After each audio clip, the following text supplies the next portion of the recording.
हूरों गिलमान देखेंगे रास्ता सरकार का, रास्ता सरकार का। हूरों गिलमान देखेंगे रास्ता सरकार का, रास्ता सरकार का। हूरों गिलमान देखेंगे रास्ता सरकार का, रास्ता सरकार का। रूहुल अमीन चूमेंगे तलवा सरकार का, तलवा सरकार का। हूरों गिलमान देखेंगे रास्ता सरकार का, रास्ता सरकार का। हूरों गिलमान देखेंगे रास्ता सरकार का, रास्ता सरकार का। रूहुल अमीन चूमेंगे तलवा सरकार का, तलवा सरकार का। परवरदिगार देखेंगे रास्ता सरकार का, रास्ता सरकार का। परवरदिगार देखेंगे रास्ता सरकार का, रास्ता सरकार का। रूहुल अमीन चूमेंगे तलवा सरकार का, तलवा सरकार का। मुज़म्मिल मुद्दस्सिर है रुतबा सरकार का, रुतबा सरकार का। मुज़म्मिल मुद्दस्सिर है रुतबा सरकार का, रुतबा सरकार का। पढ़ती है आयत आयत खुतबा सरकार का, खुतबा सरकार का। रौजा से दूर है तो आंखें बेनूर है, आंखें बेनूर है। रौजा से दूर है तो आंखें बेनूर है, आंखें बेनूर है। आंखों की बीनाही है रौजा सरकार का, रौजा सरकार का। हर किस ना बेटियों को समझो हकीर तुम, समझो हकीर तुम। हर किस ना बेटियों को समझो हकीर तुम, समझो हकीर तुम। चलती है बेटियों से सजरा सरकार का, सजरा सरकार का। हूरों गिलमान देखेंगे रास्ता सरकार का, रास्ता सरकार का। हूरों गिलमान देखेंगे रास्ता सरकार का, रास्ता सरकार का। रूहुल अमीन चूमेंगे तलवा सरकार का, तलवा सरकार का। दिल की तकदीर की भी एक दिन मिराज हो, एक दिन मिराज हो। दिल की तकदीर की भी एक दिन मिराज हो, एक दिन मिराज हो। देखिए ख्वाब ही में चेहरा सरकार का, चेहरा सरकार का। हूरों गिलमान देखेंगे रास्ता सरकार का, रास्ता सरकार का। रूहुल अमीन चूमेंगे तलवा सरकार का, तलवा सरकार का। अल्लाहुम्मा सल्लि अला।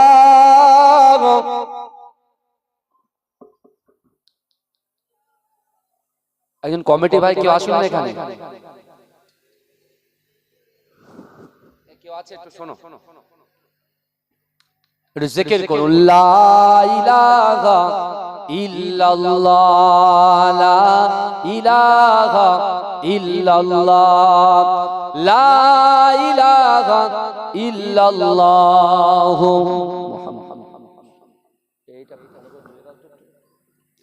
সকলে বলুন সাল্লাল্লাহু আলাইহি ওয়াসাল্লাম। নাহমাদুহু ওয়া নুসাল্লি আলা রাসূলিহিল কারীম, আম্মা বাদ। উপস্থিত আমার সম্মুখে বসে থাকা দিনদার ইমানদার আল্লাহওয়ালা আমার মুরব্বী চাচা জানেরা, আমার প্রাণ প্রিয় যুবকেরা, পদ্মার অঞ্চলে ধার্মিকা পর্দা নশিনা আমার আম্মা জান ও বোনেরা,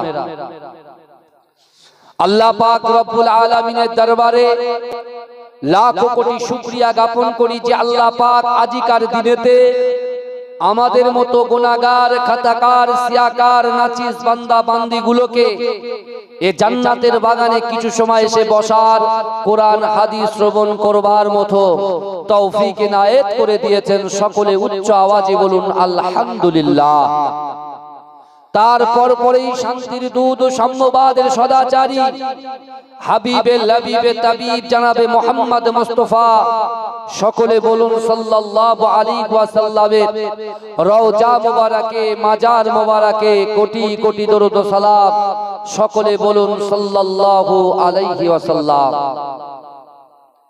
আজকে এই বন্ধ করো না, এটাই তো মুশকিল আমার ভাইরা। বিশেষ করে এই গ্রামে বিগত আমি কয়েকবার এসেছি। আমার ঊর্ধ্বতন পুরুষ মুজাদ্দেদ জামান দাদা হুজুর পীর কে রহমাতুল্লাহ আলাইহি 30,000 খলিফার ভিতরে তৃতীয় নম্বর খলিফা শাহ সুফি আহমদ আলী হামিদ শাহ জালালি রহমাতুল্লাহ আলাইহি তিনি এই জায়গায় এসেছেন। কথা ঠিক বলছি না ভুল বলছি? মাজরাটি পীর সাহেব শাহ সুফি আবুল মারিফ মাহমুদ বাখতিয়ারি রাহমাতুল্লাহ আলাইহি, আমার আব্বা জান, আমার ভাইরা সকলে এসেছেন। আমিও আপনাদের কাছে এসেছি আলহামদুলিল্লাহ। কিন্তু বিশ্বাস, আল্লাহর কোরআন বলছে বিসমিল্লাহির রহমানির রহিম, ইজা জা আজালুহুম লা ইস্তাখিরুনা সাআতাও ওয়া লা ইস্তাকদিমুন। মৃত্যু যখন আসবে এক সেকেন্ড লেট করা হবে না, এক সেকেন্ড দেরি করা হবে না। কথাটা সত্য না মিথ্যা? কথা বলেন। আজকে কিছু মানুষ বসে আছে জান্নাতের বাগানে, তারা উম্মতে মুহাম্মাদি। আবার কিছু মানুষ কম্বল গরম করছে বাড়ির ভিতরে, তারা উম্মতে মুহাম্মাদি। আবার ফিলিস্তিনের যুবকেরা মার খাচ্ছে, যেভাবে আমেরিকা আর ইউরোপের জারজ সন্তান ইসরাইল যেভাবে ফিলিস্তিনিদের উপরে অত্যাচার করছে, এই যুবকেরা তারাও কিন্তু মুসলমান, তারাও কালেমা পড়ে লা ইলাহা ইল্লাল্লাহ মুহাম্মাদুর রাসূলুল্লাহ। আর এই বাপদারা গ্রামের যুবকেরাও কলেমা পড়ে, বাবাজিরা কলেমা পড়ে লা ইলাহা ইল্লাল্লাহ মুহাম্মাদুর রাসূলুল্লাহ। কিন্তু একটা বার আপনি চিন্তা করে দেখুন, বছরে একটা দিন পয়লা জানুয়ারি, এই পয়লা জানুয়ারির পিকনিক না করে আমার যুবকেরা আপনাদের তত্ত্বাবধানে সহযোগিতায় এত সুন্দর একটা জান্নাতের বাগান সাজিয়েছে, দোয়ার মাজলিস সাজিয়েছে। আজকে আপনি রাসূলের উম্মত বলে দাবি করে, কিন্তু আজকে আপনার রাসূলুল্লাহর মেম্বারটা খালি রেখে আপনি বাড়িতে কম্বল গরম করছেন। এই যুবকেরা কি মুখ নিয়ে কাল কিয়ামতের মাঠে আল্লাহ পাক রব্বুল আলামিনের দরবারে দাঁড়াবে? আমার রাসূলুল্লাহর সামনে আপনি আমি কি মুখ নিয়ে দাঁড়াবো?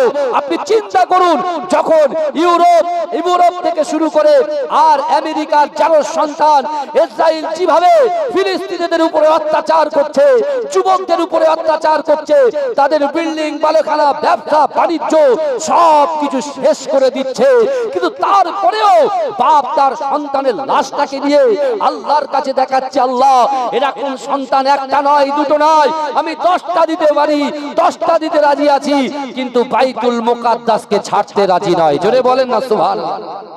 এই জোরে বলা যাবে? গতকাল কিন্তু জায়গা দেওয়া যায়নি, জায়গা। কথা ঠিক বলছি না? গতকাল জায়গা দেওয়া যায়নি, কিন্তু আজকে কি হলো? হ্যাঁ আমার ভাইরা, বিশ্বাস আজকে যে জলসাটা দিয়েছে আমার যুবকেরা যারা দিয়েছে, ওদের নিয়ত যদি সঠিক থাকে, বিশ্বাস করুন এখানে কেউ বসে থাকুক চাই না থাকুক, আল্লাহ পাকের ফেরেশতারা আমাদের সাথে আমাদের পাশে বসে আছে। জোরে বলুন না সুবহানাল্লাহ। শুধু তাই নয়, রাসূলুল্লাহর উম্মত বলে দাবি করি বাবাজি। হ্যাঁ, আপনি কি জানেন আপনার গ্রামে কবর আছে? এই কবরস্থান আছে বাবাজি, একটু ভালো করে বলেন। আপনার তো আমার বয়সের বড়, আপনার তো আমার বয়সের বড়। দোয়া মানুষের তকদির পরিবর্তন করে বাবাজি, বিশ্বাস করেন। পীর আওলাদ এসেছি আপনাদের কাছে, একটু দোয়া নিতে এসেছি। দোয়া নেব আর দোয়া করব, এই উভয়ের সংমিশ্রণে আল্লাহ পাক দোয়া অর্থাৎ আল্লাহ দোয়ার মাধ্যমে তাকদীর চেঞ্জ করে দেয়। জোরে বলুন না সুবহানাল্লাহ। কিন্তু আমার ভাইরা আজকে তো এই পৃথিবী ছেড়ে আমরা সকলে চলে যাব না সবাই থাকবো কথা বলে হ্যাঁ সবাই থাকবো না চলে যাব কথা বলে আমাদের সাথে আমাদের গাড়ি বাড়ি অর্থ সম্পদ টাকা পয়সা কিছু যাবে নাকি হ্যাঁ যাবে না যাবে কি দুটো জিনিস কবরে যাবে একটা হলো ঈমান আর একটা হচ্ছে আমল জোরে বলুন সুবহানাল্লাহ ভাইজান এই বডিতে আজকে আমরা মানুষ হয়েছি আল্লাহ পাক এই বডির ভিতরে দুটো জিনিস দিয়েছে একটা বডি দিয়েছে আর একটা দিয়েছে রূহ কথা ঠিক বলছি না ভুল বলছি এখন এই বডির থেকে যদি রূহটা বেরিয়ে যায় তাহলে এই বডির আর কোনো দাম থাকলো এই বডিটার নাম হয়ে গেল লাশ কথা ঠিক বলছি না ভুল বলছি এই বডিটার দাম হয়ে গেল নাম হয়ে গেল লাশ আপনি ছিলেন বড় নেতা আপনি ছিলেন দানবীর আপনি ছিলেন বড় ডক্টর ব্যারিস্টার ইঞ্জিনিয়ার আপনি ছিলেন পাইলট কিন্তু আমার ভাইরা যখনই এই বডি থেকে রূহটা বেরিয়ে যাবে তখন আমাদের আর ডক্টর বলে ডাকবে না পীরজাদা বলে ডাকবে না লাশ বলে ডাকবে কথা ঠিক না কিন্তু আমার ভাইরা মাজা ঘষা কোনটাই চলছে রূহুতে মাজা ঘষা করছি না বডিতে মাজা ঘষা করছি বাবাজি কথা বোঝা যাচ্ছে আমার আপনি শরবত খাবেন আপনি শরবত খাবেন আপনি পানি রেখেছেন 1 কিলোমিটার দূরে আর চিনি রেখেছেন আর 1 কিলোমিটার দূরে শরবত হবে এই কথা বলেন না শরবত হবে তাহলে পানি আর মিষ্টি সুগারের সংমিশ্রণ হয় কি শরবত তা ঠিক তদ্রূপ আমাদের অন্তরটা আমাদের বডিটা আছে বডির ভিতরে যদি রূহ না থাকে আমরা মানুষ হব কি করে কিন্তু আমার ভাইরা আমরা আমাদের বডিটাকে মাজা ঘষা করছি যখন আমাদের শরীর অসুস্থ হয় আমরা ডক্টরের কাছে ইনজেকশন দিই কথা ঠিক বলছি না ভুল বলছি যখন আমার স্কিনটা যখন কালো আমি ড্রেসিং টেবিলের সামনে মেকআপ করি একটু ফর্সা হওয়ার জন্য আপনি বডিটাকে মেকআপ করছেন কারণ সৌন্দর্য করার জন্য মানুষ আপনাকে বাহবা বলবে মানুষ আপনাকে ভালো বলবে এই কথা ঠিক বলছি না ভুল বলছি কিন্তু আমার ভাইরা এখন কবরে যখন চলে যাব লাশ যখন হয়ে যাব কিন্তু রূহটা বিশ্বাস করেন আল্লাহ পাক সর্বপ্রথমে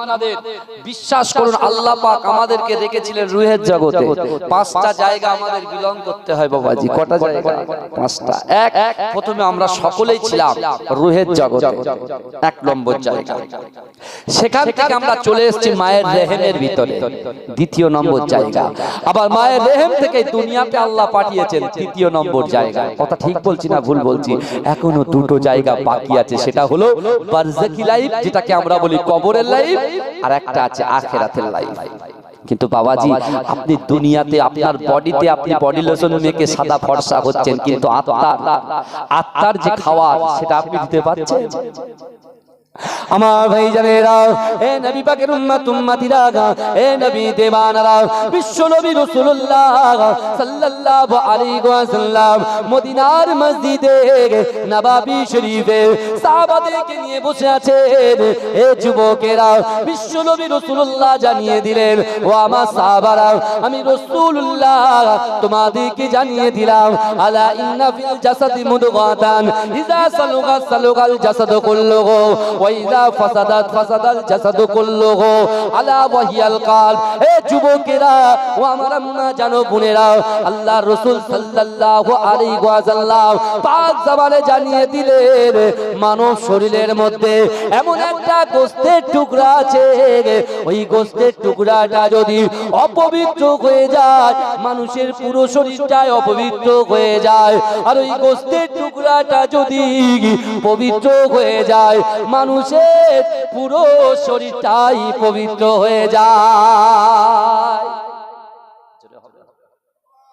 জোরে বলেন বাবাজি আমার জোরে জোরে বলছে যুবকগুলো চুপচাপ বসে আছে কিন্তু আমার ভাইজানেরা এ নবী পাকের উম্মতিরা এ নবী দেওয়ানারা এই দুনিয়া ছেড়ে আমাদেরকে চলে যেতে হবে এ যুবকেরা যখন আমাদের ডাক চলে আসবে বাবা আমাদের সঙ্গে আমাদের গাড়ি আমাদের বাড়ি আমাদের অর্থ সম্পদ টাকা পয়সা কিছুই যাবে না এ যুবকেরা ওই কবরের ভিতরে 2টো জিনিস যাবে ওই কবরের ভিতরে 2টো জিনিস যাবে মা ও মা কি যাবে জানেন একটা হলো ঈমান আর অপর অপরটি হলো আমল। ঈমান যাবে, আমল যাবে, কিন্তু মুসলমান ঘরের ছেলেরা আল্লাহর কোরআন জানিয়ে দিয়েছে বিসমিল্লাহির রহমানির রহিম, ইয়া আইয়ুহাল্লাযীনা আমানুত্তাকুল্লাহ, ইয়া আইয়ুহাল্লাযীনা আমানু, হে আমার বিশ্বাসী ইমানদার বান্দারা, ওয়াত্তাকুল্লাহ, আমি আল্লাহ পাক, তোমরা আমাকে ভয় করো, ওয়া কুনু মা'আস সাদিকিন, সত্যবাদীদের সঙ্গে থাকো। কিন্তু যুবকেরা বিশ্বাস করেন, আজকে আল্লাহর ভয় যদি থাকতো আমরা কেউ বাড়িতে ঘুমাতে পারতাম না। রাসূলুল্লাহর মুহাব্বত যদি থাকতো আমরা বাড়িতে ঘুমাতে পারতাম না। এ যুবকেরা, আমাদের অন্তরের ভিতরে পিতা মাতার মায়া মুহাব্বত যদি থাকতো আজকের দিনে জালসার দিনেতে আমরা কেউ বাড়িতে তাকাতে পারতাম না, বাড়িতে সময় কাটাতে পারতাম না। এ যুবকেরা বিশ্বাস করুন, বিশ্বনবী রাসূলুল্লাহ মসজিদে নববী শরীফে আল্লাহর রাসূল যখন ইমামতির জায়গায় যাবেন আল্লাহর রাসূল তিনবার বলেছিলেন আমিন আমিন আমিন আমিন। ও যুবকেরা, যখন বিশ্বনবী রাসূলুল্লাহ এমন করে আমিন বললেন, আল্লাহর রাসূলের সাহাবারা আল্লাহর রাসূলকে জিজ্ঞাসা করলেন, ইয়া রাসূলুল্লাহ, হাবিবাল্লাহ, আপনি তিনবার কেন জোরে জোরে আমিন বললেন? ও যুবকেরা, ওই সময় দয়ার নবী রাসূলুল্লাহ সাল্লাল্লাহু আলাইহি ওয়াসাল্লাম ওই সময় জানিয়ে দিয়েছিলেন, হে আমার সাহাবারা, এই মাত্র জিবরাইল এসে হাজির হয়ে গেছে, আমি রাসূলুল্লাহকে জানিয়ে দিয়ে গেছে, ইয়া রাসূলুল্লাহ, হাবিবাল্লাহ, দুনিয়ার জমিনের উপরে আপনার নাম শুনলো, আপনার কথা শুনলো, আপনার নাম শুনলো, কিন্তু দরুদ শরীফ পড়লো না, ওই ব্যক্তিটা ধ্বংস হয়ে যাক। আমি রাসূলুল্লাহ বলেছিলাম আমিন। আবার দ্বিতীয় নম্বরে আল্লাহর রাসূল বলছেন, জিবরাইল এসে বলছে, ইয়া রাসূলুল্লাহ, হাবিবাল্লাহ, দুনিয়ার জমিনের উপরে পিতা মাতা পেল আর ওই ব্যক্তি জান্নাত অর্জন করতে পারলো না, ওই ব্যক্তি ধ্বংস হয়ে যাক। আমি রাসূলুল্লাহ বলি আমিন। ও যুবকেরা, চিন্তা করেন, বিশ্বাস করেন, আজকে যারা আমরা এই দুনিয়ার জমিনের উপরে বসে আছি, বিশ্বাস করুন ওই কবর ওয়ালারা আমাদের দিকে তাকিয়ে আছে। ভাইজান, সাউন্ড ঠিক আছে না? কারণ কানে লাগছে, ভালো করে বলেন। কানে লাগছে? হ্যাঁ, অনেকে উঠে চলে যাচ্ছে, চলে গেলে হবে। এখন বলেন কি করব? বাবাজি একটু সামনের দিকে চেপে আসবে না, যে যেখানে আছে ওখানে বসবো, আগে বলে আপনারা ঠিক করুন, ওখানে ঠিক আছেন তো? না একটু সামনে আসবে, কথা বলে। ভাইজান বিশ্বাস করুন, আজকের দিনে জলসাটা দিয়েছেন আপনারা, কিন্তু বিশ্বাস করুন কবরের উপরে আমাদের বাপ, আমাদের দাদা, আমাদের দাদি, আমাদের নানা, আমাদের নানি, ওরা কবরের উপরে দাঁড়িয়ে আছে, ওদের রুহটা দাঁড়িয়ে আছে, ওরা আনন্দ মানাচ্ছে, খুশি মানাচ্ছে। জোরে বলে, হ্যাঁ জোরে বলে না, ওরা খুশি মানাচ্ছে কেন? না, তার আওলাদগুলো আজকে জান্নাতের বাগানে বসেছে, শেষ দোয়া করবে। তার আওলাদগুলো যখন দোয়া চাইবে আল্লাহর কাছে, আল্লাহ পাক ওই দোয়াটাকে কবুল করে নিয়ে আমাদের কবরে সব পৌঁছে দেবে। জোরে বলে। আর অনেক মানুষ আমরা কি করি, জলসায় আসি বলে হুজুর ভালো আজ করতে পারে না, বাড়ি চলে যায়। মেন তো দোয়া, কথা ঠিক না বাবাজি? মেন কি? দোয়া। একদিন আপনি যেরকম কম্বল গরম করছেন, আপনি ইন্তেকাল হয়ে যাবেন, আপনার আওলাদরাও এরকম কম্বল গরম করবে।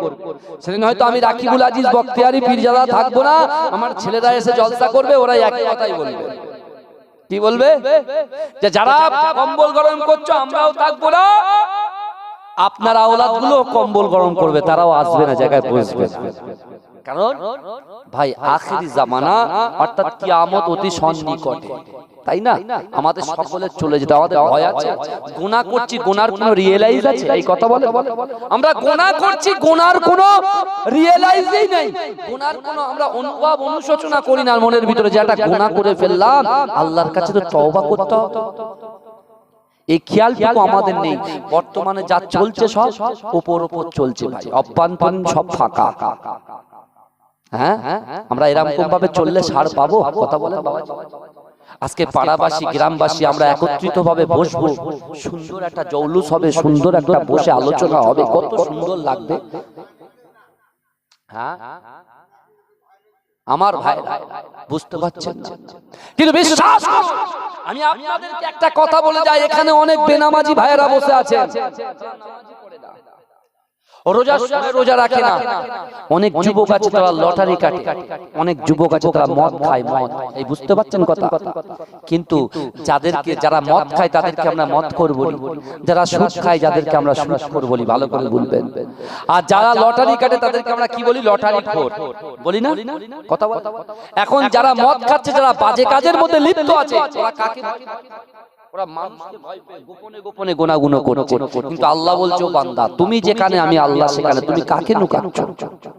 কারণ কবরে গিয়ে তিনটে সওয়াল আমাকে করবে না, আপনার কবরে আপনাকে সওয়াল করবে। কথা ঠিক না ভুল? অন্যজনের কবরে গিয়ে আমি তো সওয়ালের জবাব দিতে পারবো না। বাবাজি বিশ্বাস করুন, এই যারা বাড়িতে কম্বল গরম করছে তাদের জবাব কবরে তাদেরই দিতে হবে।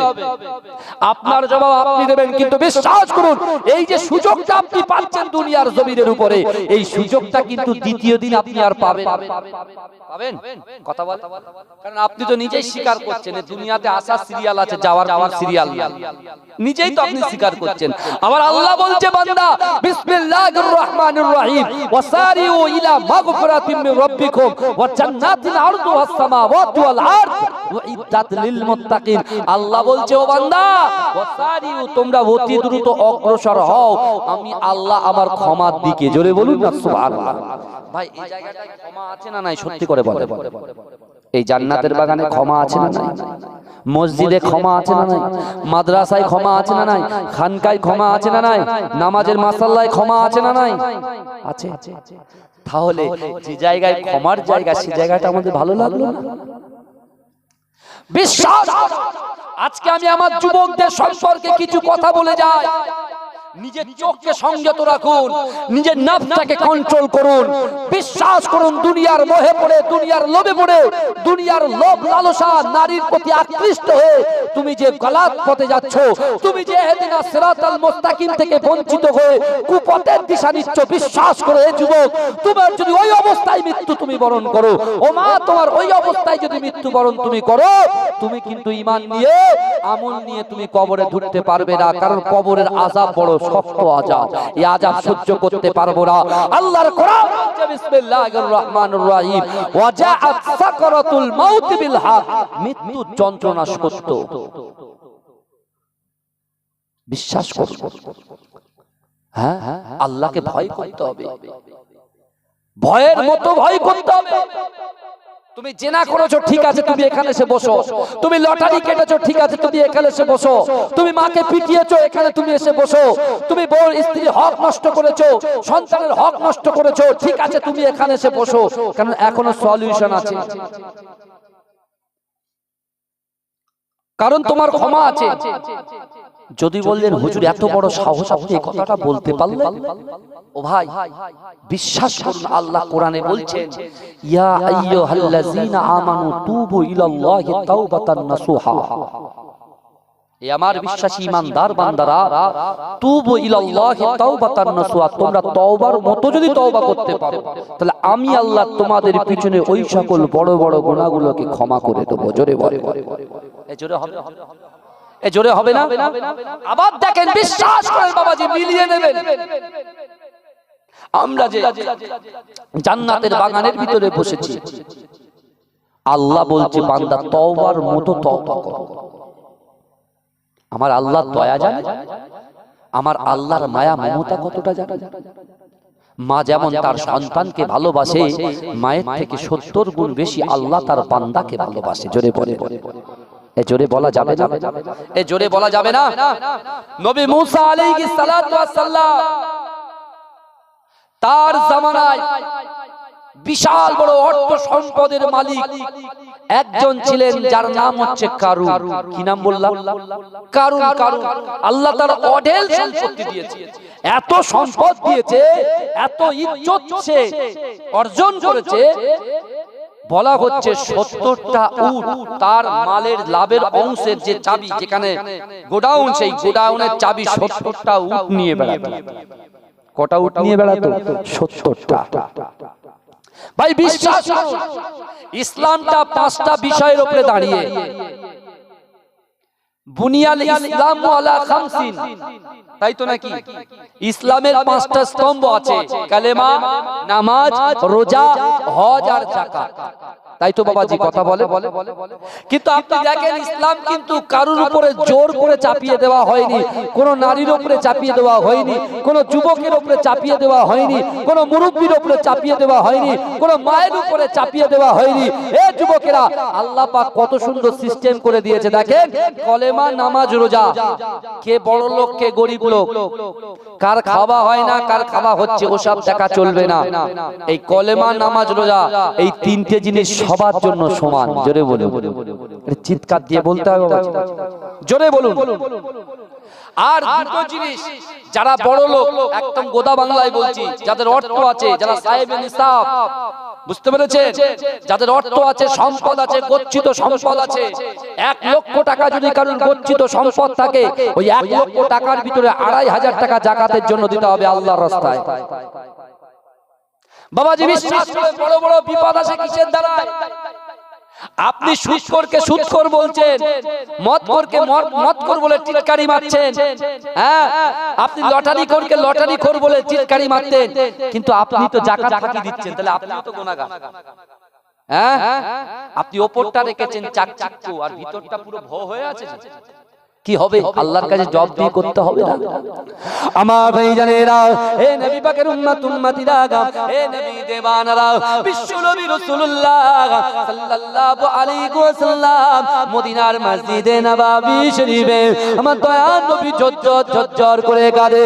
ও যুবকেরা, ও নবী পাকের উম্মত উম্মতিরা, আল্লাহর রাসূলের মুহাব্বতে সাহাবা আল্লাহর রাসূলকে জিজ্ঞাসা করে, ইয়া রাসূলুল্লাহ, হাবিবাল্লাহ, আপনি এমন করে ঝরঝর করে কেন কাঁদেন? ওই সময় দয়ার নবী বলতে লাগলেন, হে আমার সাহাবারা, আমি রাসূলুল্লাহ এই জন্য কাঁদি, কাল কিয়ামতের মাঠেতে, কাল হাসরের মাঠেতে আল্লাহর হাতে তারাজ্জু থাকবে, আল্লাহর হাতে মিজানের পাল্লা থাকবে। কাল কিয়ামতের মাঠেতে আমার উম্মত উম্মতিরা যখন আল্লাহর ওই মিজানের পাল্লার সামনে দাঁড়িয়ে যাবে, নারী এবং পুরুষরা যখন দাঁড়িয়ে যাবে, তারা মনে করবে না না না, আমাদের আমল নামাটা মিজানের পাল্লায় হিসাব করা হবে। এ যুবকেরা, বিশ্বনবী রাসূলুল্লাহ বললেন, এ আমার সাহাবারা, আমি এই জন্য কাঁদি, কাল কিয়ামতের মাঠেতে, কাল হাসরের মাঠেতে যখন আল্লাহ পাক রব্বুল আলামিনের দরবারে আমার উম্মত উম্মতিরা দাঁড়াবে, যতক্ষণ পর্যন্ত আল্লাহ পাকের 5টা সওয়ালের জবাব, 5টা প্রশ্নের জবাব না দিতে পারবে, আল্লাহ দরবার থেকে ওই মিজানের পাল্লার সামনে থেকে আমার উম্মত উম্মতিরা এক চুল পরিমাণে পা তুলতে পারবে না। কটা সওয়াল? এই কটা সওয়াল? কথা বলেন। 5টা।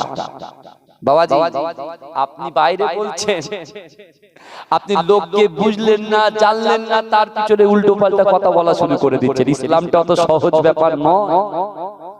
ভাই, আমার আওয়াজ বোঝা যাচ্ছে তো নাকি? বুঝতে পারছেন তো কি বলছি? এদিক ওদিক হয় না তো?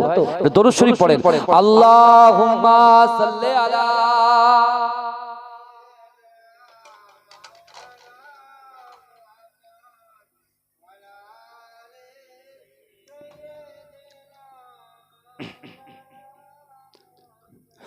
ওরে ও ভূমি, মদিনার ভূমি, ওরে ও মাটি, মদিনার মাটি, দুই দিকে দুই সাথী গায়, বিচখানে আমার নবী জিন্দা শুয়ে রয়। জোরে বলুন না সুবহানাল্লাহ। এই জোরে হবে না সুবহানাল্লাহ? নারে তাকবীর, নারে তাকবীর। এই আমার রাসূল জিন্দা না মুর্দা? আমার রাসূল হচ্ছেন জিন্দা। জোরে বলুন না সুবহানাল্লাহ।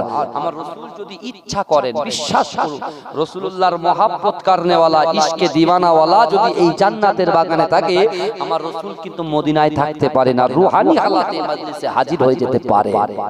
জোরে বলা যাবে? কিন্তু আমার ভাইরা ভালো করে বুঝবেন, আল্লাহর রাসূল মসজিদে নববী শরীফে বললেন, 5টা সওয়াল আল্লাহ করবে, 5টা প্রশ্ন করবে। 1 নম্বর, আল্লাহ বলবে, বান্দা, তুমি যে দুনিয়ার জমিনে আমি আল্লাহ তোমাকে 80 বছর হায়াত দিয়েছি, এই 80 বছর হায়াতে জিন্দেগিতে তুমি কি আমল করেছো বলো। এবার যত খারাপ কাজে লিপ্ত হয়েছি, বাজে কাজে লিপ্ত হয়েছি, মাকে পিটিয়েছি, বউকে পিটিয়েছি, হ্যাঁ, লোকের সঙ্গে অসৎ ব্যবহার করেছি, সবকিছু ফুটে উঠবে কি উঠবে না? কথা বলেন। আপনি মিথ্যা কথা বলে আল্লাহ জবানে মোহর মেরে দেবে। হাত কথা বলবে, আল্লাহ এই হাত দিয়ে ও জেনা করেছে, এই চোখ দিয়ে বাজে জিনিস দেখেছে। আল্লাহর রাসূলের একজন সাহাবা যার নাম হচ্ছে হযরতে সালাবা রাদিয়াল্লাহু তাআলা আনহু। কি নাম বললাম? হযরতে সালাবা রাদিয়াল্লাহু তাআলা আনহু। 16 বছর বয়স। বাবাজি ক বছর বয়স বললাম? এই জোরে বলেন।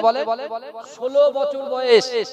সে আল্লাহর রাসূল সাল্লাল্লাহু আলাইহি ওয়াসাল্লাম মসজিদে নববী শরীফে আল্লাহর রাসূল যখন থাকতেন, এই সালাবা আল্লাহর রাসূলের কাছাকাছি থাকতেন। জোরে বলুন সুবহানাল্লাহ।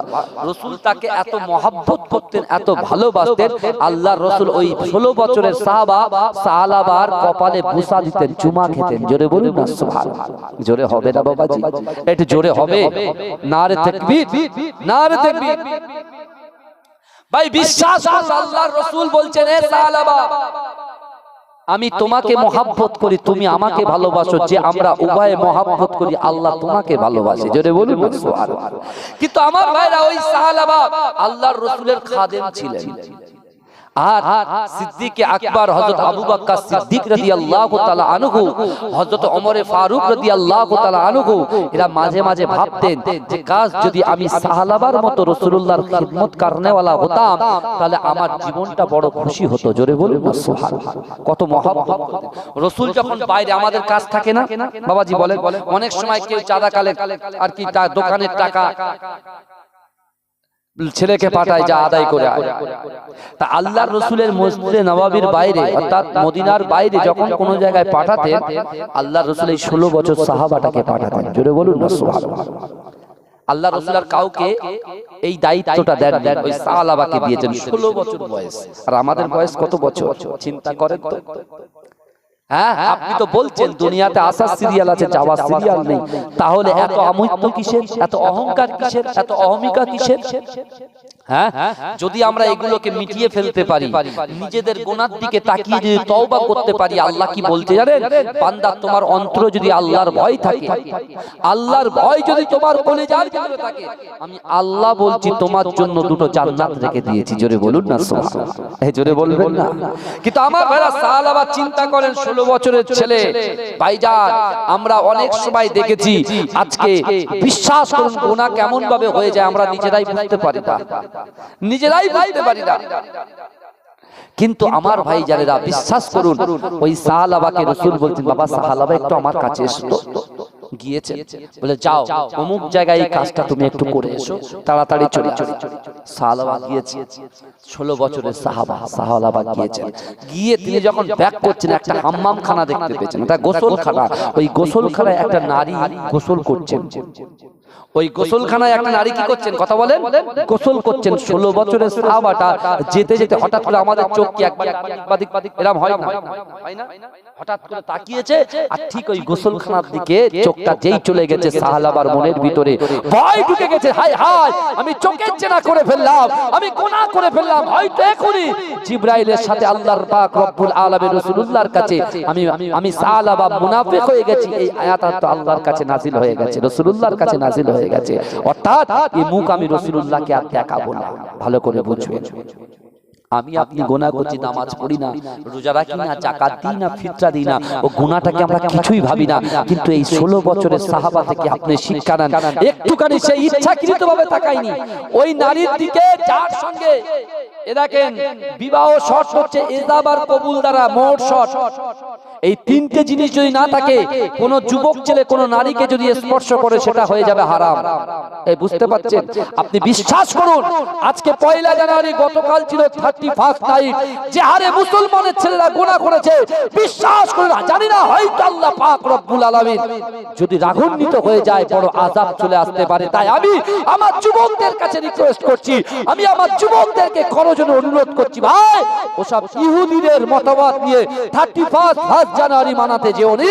বিশ্বাস করো, একটু নামাজ পড়ো, আল্লাহকে বলো, আল্লাহ পাক আজ থেকে 2023 সালে অনেক গুনাহ করে ফেলেছি আল্লাহ, আর গুনাহ করব না। 24 সালে ওয়াদা করছি এখন থেকে মৃত্যুর আগ পর্যন্ত আল্লাহ 5 ওয়াক্ত নামাজ জামাতের সাথে আদায় করব। জোরে বলুন না সুবহানাল্লাহ। পিতা মাতাকে যত কষ্ট দিয়েছি, লাঞ্ছিত করেছি, অপমানিত করেছি, আর পিতা মাতাকে এই 24 সালে আর কোনোদিন লাঞ্ছিত অপমানিত করব না। সেই পিতা মাতার খিদমত করার তৌফিক দান করেন, বলুন আল্লাহ আমিন। চিন্তা করেন। আর আজকে আমার যুবকরা আপনি দেখেন সৎকার, আমি কালকে নন্দীগ্রামে গিয়েছিলাম, বুঝলেন, নন্দীগ্রাম আপনার মেদিনীপুর, অনেক সেখানে গিয়েছি, বিশ্বাস করে লোক আল্লাহু আকবার, লোকে লোকারণ্য মাশাআল্লাহ, কিন্তু বিশ্বাস করুন আমার ভাইরা, লোক আসছে, জলসা ভরে যাচ্ছে, কিন্তু বিশ্বাস করুন আজকে ইহুদিরা কাদের ভয় পায় জানেন? এই ইহুদিরা কাদেরকে ভয় পায়? 2 লাখ মুসলমান যদি থাকে আর তারা যদি বেরোজগার হয়, তারা যদি বেনামাজি হয়, তারা যদি রাসূলকে না ভালো মহব্বত করেনেওয়ালা না হয়, আর তারা যদি আল্লাহকে ভয় না করে, ওই 2 লক্ষ মানুষকে কিন্তু ইহুদিরা ভয় পায় না। আর ওই 2 লক্ষ মানুষ না থেকে যদি একটা যুবক যদি 5 ওয়াক্ত নামাজি হয়, আল্লাহকে ভয় করনেওয়ালা হয়, রাসূলকে মহব্বত করনেওয়ালা হয়, বিশ্বাস করুন ওই একটা যুবক, একটা ইমানদার বালকই যথেষ্ট, তারা তাকে দেখেই চমকে যাবে। জোরে বলুন না আপনি আপনি এখান থেকে বিশ্বাস করে আপনি সোশ্যাল মিডিয়ায় দেখছেন তো ফিলিস্তিনের কি অবস্থা হচ্ছে। হ্যাঁ, ফিলিস্তিনের যে বাইতুল মুকাদ্দাস যে মসজিদ, আমার রাসূল সাল্লাল্লাহু আলাইহি ওয়াসাল্লাম তার পাক কদমটা ওই বাইতুল মুকাদ্দাসের মসজিদের উপরে পড়েছিল। বিশ্বাস করেন ফিলিস্তিনের যুবকদেরকে জিজ্ঞাসা করা হচ্ছে কি ব্যাপার, তোমার ভাই চলে গেল, তোমার বোন চলে গেল, তোমার মা চলে গেল, তোমার বাপ চলে গেল, বলছে যে যাই যাক, আমি আমার জীবনটাও আস্তে আস্তে কুরবান করতে রাজি আছি, কিন্তু বাইতুল মুকাদ্দাস দিতে রাজি নয়। জোরে বলুন কারণ কি বলেন? ওদেরকে জিজ্ঞাসা করা হলো বাইতুল মুকাদ্দাস কেন? বলছে আমার রাসূলুল্লাহর কদমটা বাইতুল মুকাদ্দাসে ছুঁয়েছে। জোরে বলুন না সুবহানাল্লাহ। আমার ভাইরা আসুন আমরা পরিবর্তন হই, আমরা পরিবর্তন হই। কবরের আযাব বড় শক্ত আযাব, বিশ্বাস করুন। আসুন না, যে কোরআনটা আপনি তাকে সাজিয়ে রেখেছেন, মা আপনি দোয়াই দিচ্ছেন, আপনার বাচ্চা বলে বাচ্চা পেশাব করে দেয় বলে আমি কোরআন পড়তে পারি না, স্বামী স্ত্রীর জন্য আমরা নামাজ আদায় করতে পারি না, বিশ্বাস করুন এই অজুহাত চলবে না, আল্লাহর কাছে কোনো অজুহাত খাটবে না। আমরা মনে করি কি যে বেশি দান করলে হয়তো তাড়াতাড়ি জান্নাতে যাব, না, অনেক বড় বড় দান যেগুলো আমরা করেছি, অনেক বড় বড় ইবাদত বندگی যেগুলো আমরা করেছি বাবাজি, বিশ্বাস করে আমরা এই মনে করে করেছি যে এই ইবাদতটা করছি হয়তো এর বিনিময়ে আমরা জান্নাতে যাব। আবার অনেক ভালো কাজ করেছি কিন্তু ওটা নিয়ে কখনো ভাবিনি যে এই কাজটা করলে আমি জান্নাতে যাব। কিন্তু বিশ্বাস করুন আল্লাহর দয়া, আল্লাহর মায়া, আল্লাহ কতটা বান্দাকে ভালোবাসে দেখুন। এখন আপনি কোন নেতার কাছে যান দরজা বন্ধ থাকবে, কোন মানুষের কাছে যান দরজা বন্ধ থাকবে। একদিন আপনি একজন মানুষের কাছে 1 লক্ষ টাকা চাইবেন, সে বলবে ভাই 2 দিন আগে ফোন করতে পারতে, আমি আমার ভাইয়ের কাছে টাকা দিয়ে দিয়েছি। আবার তারপরের দিন ফোন করবেন, সে মোবাইলটা ফ্লাইট মোডে রেখে দেবে। আবার তার কাছে ফোন করবেন, মোবাইলটা সুইচ অফ হয়ে যাবে। কিন্তু এই যুবকেরা বিশ্বাস করো, তোমার নিজের ভাই কাছে তুমি সাহায্য চাইবে, একবার দেবে, দ্বিতীয়বার দেবে, তৃতীয়বার সে বলবে ভাই আর পারবো না, আমার দ্বারাই অসম্ভব। কিন্তু এই যুবকেরা যে আল্লাহ তোমার 2টো করে চোখ দিয়েছে, 2টো করে পা দিয়েছে, হাত দিয়েছে, নাক দিয়েছে, জবান দিয়েছে, ইজ্জত দিয়েছে, সম্মান দিয়েছে, পিতা মাতা দিয়েছে, 24 ঘন্টা নয়, তোমার 50 বছর জিন্দেগিতে, তোমার 60 বছর জিন্দেগিতে, তোমার 70 বছর জিন্দেগিতে যতবার চাইবে আল্লাহ পাক ততবারই দেবে। অর্থাৎ আল্লাহর দরজা কখনো বন্ধ হয় না। জোরে বলুন না সুবহানাল্লাহ। যখন চাইবেন আল্লাহকে পাবেন, যখন পাবেন, যখন ডাকবেন তখন আল্লাহকে পাবেন। ভাইজান তারপরেও আমরা কেন, আল্লাহ তো আমাদের বিবেক দিয়েছে, বুদ্ধি দিয়েছে, তারপরেও কেন আমরা গুনার মধ্যে লিপ্ত আছি বাবা?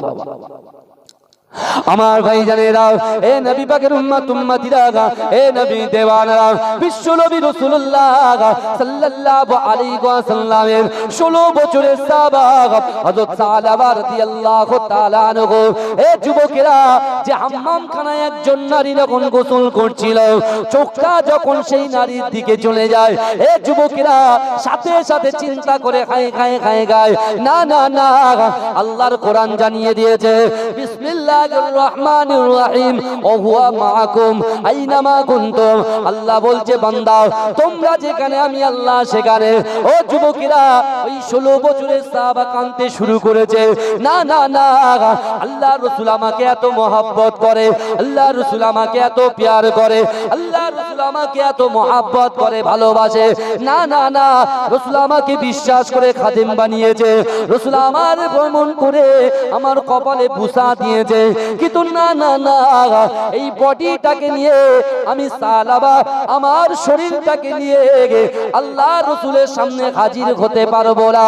না না না, এ যুবকেরা, কাল কিয়ামতের ভয়ে, কাল কিয়ামতের মাটির কথা চিন্তা করে ওই 16 বছরের সাহাবা সে সঙ্গে সঙ্গে ঠিক করে নিল, না না না, রাসূলুল্লাহ দরবারে আমি আর ফিরবো না। ও যুবকেরা, এ নবী পাকের উম্মত উম্মতিরা, এ নবী দেওয়ানারা, ওই 16 বছরের সাহাবা যখন এমন করে ধরে এমন করে পিছনে ছুটতে লেগেছে, ছুটে ছুটে ছুটে ছুটে একটা পাহাড়ের পাদদেশে একটা গুহার ভিতরে বসে বসে আল্লাহর কাছে ক্ষমা যায়। ওগো রব্বুল আলামিন, আল্লাহ আমার রাসূল আমাকে এত মহব্বত করেছে, আমি বাজে নজর চলে গেছে, একজন নারীর দিকে তাকিয়ে ফেলেছি, আল্লাহ আমার গুনাহ হয়ে গিয়েছে। আমার রাসূল এত মহব্বত করে, ভালোবাসে, এত প্যার করে, আমি রাসূলুল্লাহর দরবারে কি মুখ নিয়ে যাব, আমার রাসূলুল্লাহর সামনে কেমন করে দাঁড়াবো। ওগো রব্বুল আলামিন, আপনি আমাকে ক্ষমা করে দেন। কাঁদছে, অজর নয়নে কাঁদছে। এদিকে রাসূলুল্লাহ আস্তে আস্তে দিন অতিবাহিত হচ্ছে।